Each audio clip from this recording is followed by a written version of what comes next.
I want to get to the pardon question. We'll do that later. There's a whole issue about that.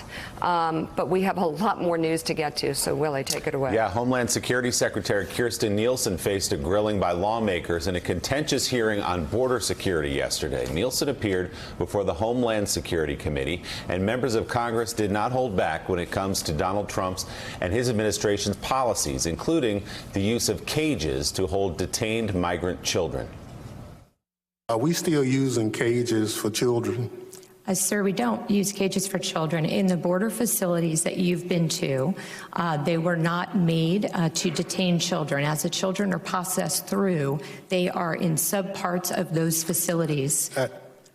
Madam Secretary? Yes, I'm being as clear as I can, sir. Respectfully, I'm trying to answer your question. Yes or no, are we still putting children in cages? To my knowledge, CBP never purposely put a child in a cage if you need a cage like this. Purposely or whatever, are we putting children in cages as of today? Children are processed at the border facility stations that you've been at. Some of the And I've seen the cages. I just want you to admit that the cages exist. Sir, they're not cages. What are they? Areas of the border facility that are carved out for the safety and protection of those who remain there while they're being processed. So what did you do? I understand it's complicated. We have a big bureaucratic system.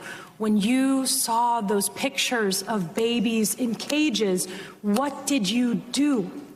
What did you do to just scream bloody murder up the chain to the president, to say, I cannot represent an agency that is forcing its border patrol to do this? What did you do? So I went to the border. I spoke to the men and women there. I looked at the facilities myself. I talked to HHS to understand and visited their facilities as well to understand the care that they provide to the children once they're in their custody. And then I spent a tremendous amount of time working with the Northern Triangle in Mexico to stop the phenomena closer to the source, to help stabilize those areas so that the children and families are not traveling here. When you officially began family separation in spring 2018, were you aware of research showing it causes trauma that can do both immediate and long-term damage to children's health? The information that I was aware of at the time was that the trauma is part of the journey to come up to the border illegally. Were you aware that the traumatic effects don't go away even if a child is reunited with their family? I understand that they are. No.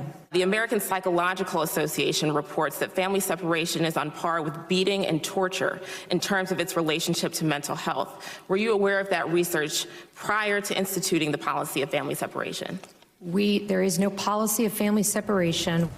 Elise, there's a lot to dig through right there. Obviously, Jeff Sessions, when he was Attorney General, explicitly said the zero tolerance was meant as a deterrent, because the idea was if you came to the border and you thought you might be separated from your children, you wouldn't even make that attempt to cross the border.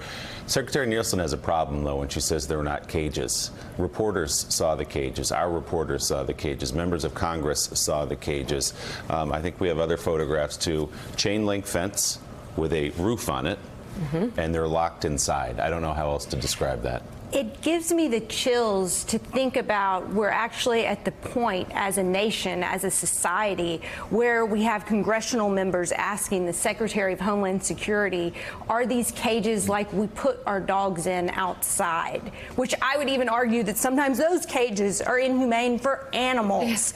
And we're arguing over our children being subject to these conditions. And then you hear Secretary Nielsen, Representative Underwood questioning her about the long-term psychological impact of this policy and the trauma it causes on children.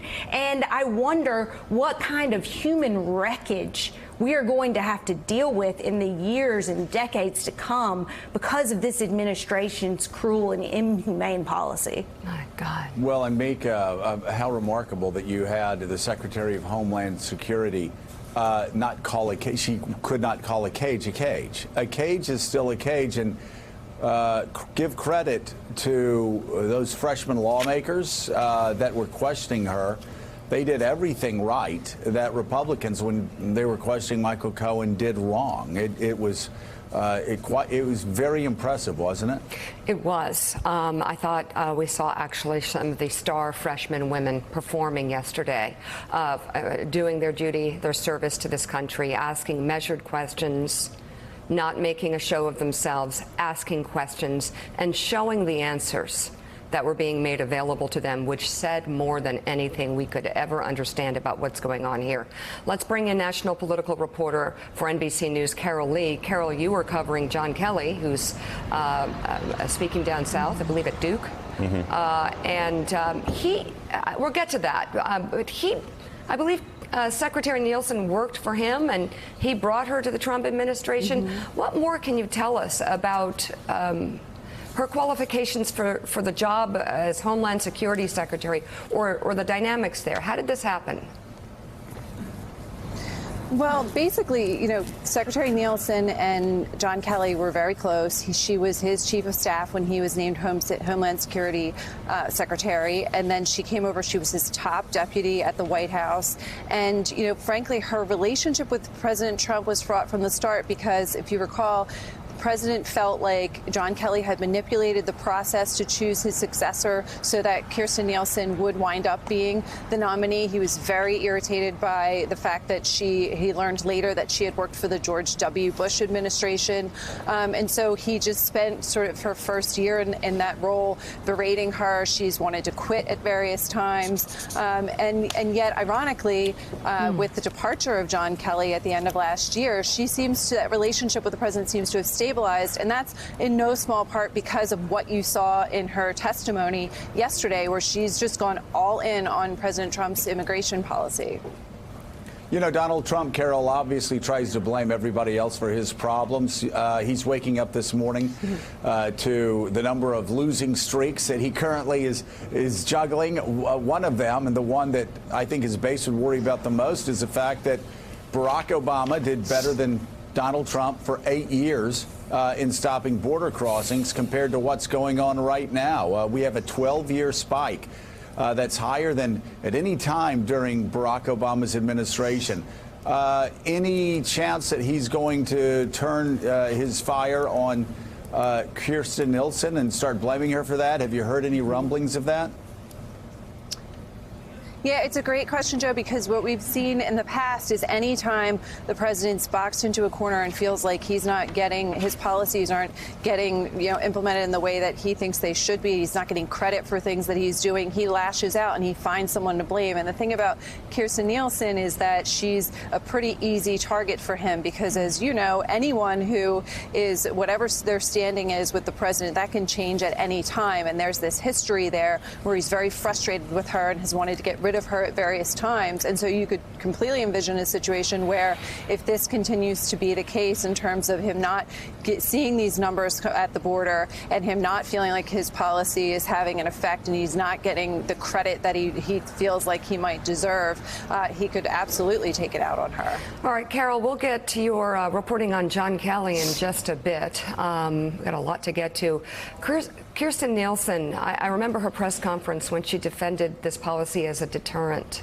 And now with her testimony yesterday, she's, I don't know any other way to say it, she's become the face of the Trump administration's abuse of children at the border.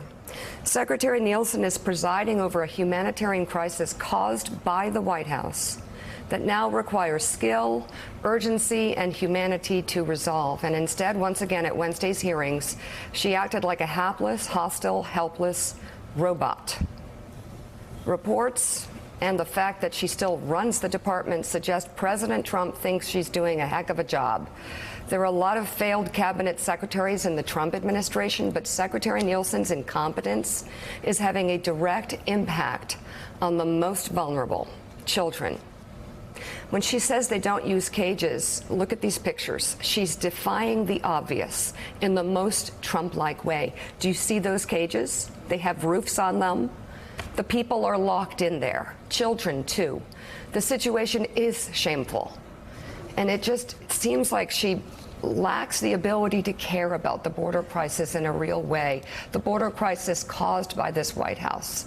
And I'm just praying public pressure will force her to change course, maybe have her do her best, and save these children from further heartbreak and suffering, because that is what is happening.